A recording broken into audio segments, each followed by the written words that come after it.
വാനവിൽ ആകാശത്ത് മതി, മഴവില്ല് ഭൂമിയിൽ വേണ്ട എന്നുള്ള തരത്തിലുള്ള കമന്റ്സ് ഒക്കെ വരുന്നുണ്ട്. താങ്കൾ ഇതിനെ എങ്ങനെ നോക്കിക്കാണുന്നത്? അത് പുച്ഛത്തോടു കൂടി കാണുക എന്നുള്ളതേ ഉള്ളൂ. കാരണം എന്താ ഇതെന്നൊന്നും മനസ്സിലാവാതെ ചുമ്മാ അങ്ങ് പ്രതികരിക്കുകയാണ്. വലിയ പുരുഷ കേസരികളാണെന്നൊക്കെ അവകാശപ്പെട്ടുകൊണ്ട്.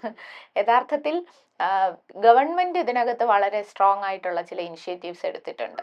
Transgender justice board LDF government, Pinarayi Vijayan government അധികാരത്തിൽ വന്നതിന് ശേഷം ആരംഭിച്ചതാണ്. അതുപോലെ തന്നെ നമ്മുടെ സാമൂഹ്യ സുരക്ഷാ വകുപ്പിന്റെ ഭാഗമായി ട്രാൻസ്ജെൻഡേഴ്സിന്റെ ഇഷ്യൂസ് അഡ്രസ് ചെയ്യാൻ ഇപ്പം ശ്യാമ ഒരു സർക്കാർ സംവിധാനത്തിന്റെ ഭാഗമായി ജോലി ചെയ്യുന്നു.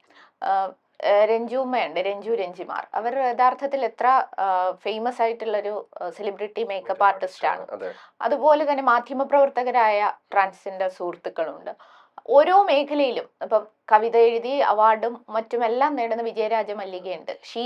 ശീതളും ഞാനും ഒരുപാട് കോളേജ് യൂണിയനുകളിൽ ഇങ്ങനെ ഒരുമിച്ച് പോയി പരിപാടികളിൽ പങ്കെടുത്തിട്ടുണ്ട്. അപ്പോൾ ഓരോ മേഖലയ്ക്കകത്തും ഇപ്പൊ സൂര്യ ഇഷാൻ അവർ പുതിയൊരു നിലയിൽ നല്ലതുപോലെ ഉയർന്നു വരികയാണ് അവരുടെ ബിസിനസ്സുമായി ബന്ധപ്പെട്ട്.